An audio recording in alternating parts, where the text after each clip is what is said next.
ஆண்டவர் உங்களோடு இருப்பாராக, உம் ஆன்மாவோடும் இருப்பாராக. யோவான் எழுதிய தூய நற்செய்தியிலிருந்து வாசகம். அதிகாரம் 11, இறை வார்த்தைகள் 45 முதல் 57 முடிய. அக்காலத்தில் மரியாவிடம் வந்திருந்த யூதர் பலர் இயேசு செய்ததைக் கண்டு அவரை நம்பினர். ஆனால் அவர்களுள் சிலர் பரிசேயரிடம் சென்று இயேசு செய்ததை தெரிவித்தனர். தலைமை குருக்களும் பரிசேயரும் தலைமைச் சங்கத்தை கூட்டி, இந்த ஆள் பல அருமடையாளங்களை செய்து கொண்டிருக்கிறானே, என்ன செய்யலாம்? இவனை இப்படியே விட்டுவிட்டால் அனைவரும் இவனிடம் நம்பிக்கை கொள்வர். அப்போது உரோமையர் வந்து நம் தூய இடத்தையும் நாம் இனத்தையும் அழித்து விடுவார்களே என்று பேசிக் கொண்டனர். கயபா என்பவர் அவர்களுள் ஒருவர். அவர் அவ்வாண்டின் தலைமை குருவாயிருந்தார். அவர் அவரிடம், உங்களுக்கு ஒன்றும் தெரியவில்லை. இனம் முழுவதும் அழிந்து போவதை விட ஒரு மனிதன் மட்டும் மக்களுக்காக இறப்பது நல்லது என்பதை நீங்கள் உணரவில்லை என்று சொன்னார். இதை அவர் தாமாக சொல்லவில்லை. அவர் அவ்வாண்டின் தலைமை குருவாய் இருந்ததால் இயேசு தம் இனத்திற்காக மட்டுமன்றி சிதறி வாழும் கடவுளின் பிள்ளைகளை ஒன்றாய் சேர்க்கும் நோக்குடன் அவர்களுக்காகவும் இறக்கப் போகிறார் என்று இறைவாக்காக சொன்னார். ஆகவே அன்றிலிருந்தே அவர்கள் இயேசுவை கொன்றுவிட திட்டம் தீட்டினார்கள்.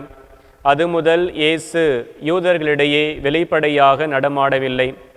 அவர் அவ்விடத்து நின்று அகன்று பாலை நிலத்திற்கு அருகிலுள்ள பகுதிக்கு போனார். அங்கு எப்ராயிம் என்னும் ஊரில் தம் சிலருடன் தங்கியிருந்தார். யூதருடைய பாஸ்கா விழா அண்மையில் நிகழவிருந்தது.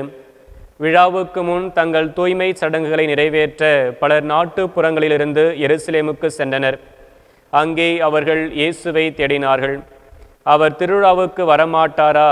நீங்கள் என்ன நினைக்கின்றீர்கள் என்று கோவிலில் நின்று கொண்டிருந்தவர்கள் தங்களிடையே பேசிக் கொண்டார்கள். ஏனெனில் தலைமை குருக்களும் பரிசேயர்களும் இயேசுவை பிடிக்க எண்ணி அவர் இருக்கும் இடம் யாருக்காவது தெரிந்தால் தங்களிடம் வந்து அறிவிக்க வேண்டும் என்று கட்டளையிட்டிருந்தார்கள். ஆண்டவரின் அருள்வாக்கு. கிறிஸ்துவே உமக்கு புகழ்.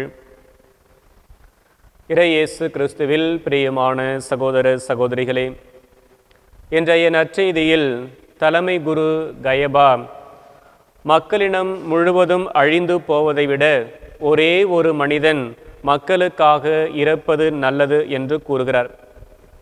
கயபா இதை ஒரு அரசியல் தந்திரமாக சொன்னாலும் தூய ஆவியானவர் இதன் வழியாக ஒரு மாபெரும் உண்மையை வெளிப்படுத்துகிறார் என்றுதான் சொல்ல வேண்டும்.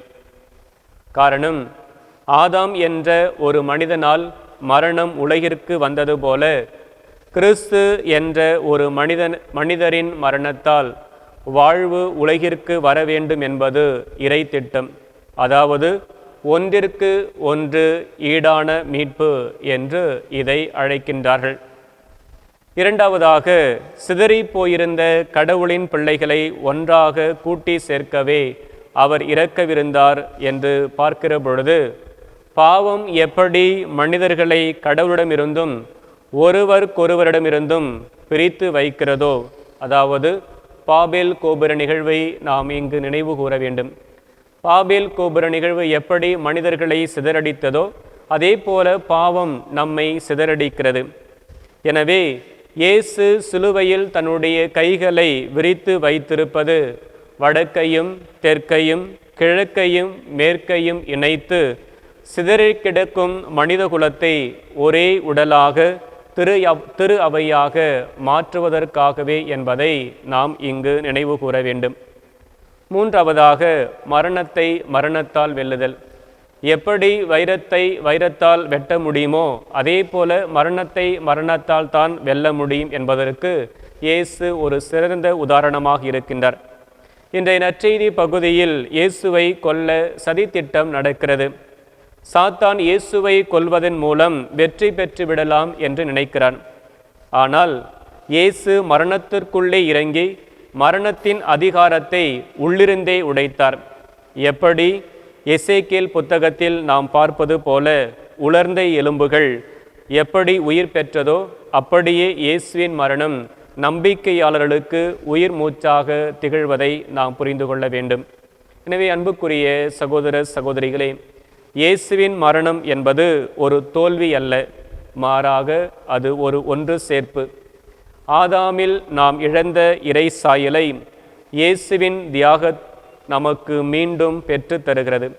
ஆகவே நாம் அனைவரும் கிறிஸ்துவின் உடலில் இணைக்கப்படுகின்ற பொழுதுதான் எசேக்கியேல் சொன்ன ஒரே மந்தை, சிதறிப்போன ஆடுகள் அனைத்தும் ஒன்றாக சேர்க்கப்படுகின்ற நிலை உருவாகும்.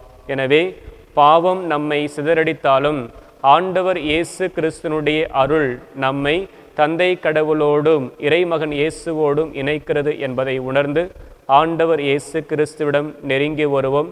அவர் தருகின்ற அந்த அருளை நிறைவாக முழுமையாக பெற்று ஒரே கடவுளுடைய பிள்ளைகளாக வாழ ஆசிரை வேண்டி தொடர்ந்து ஜெபிப்போம்.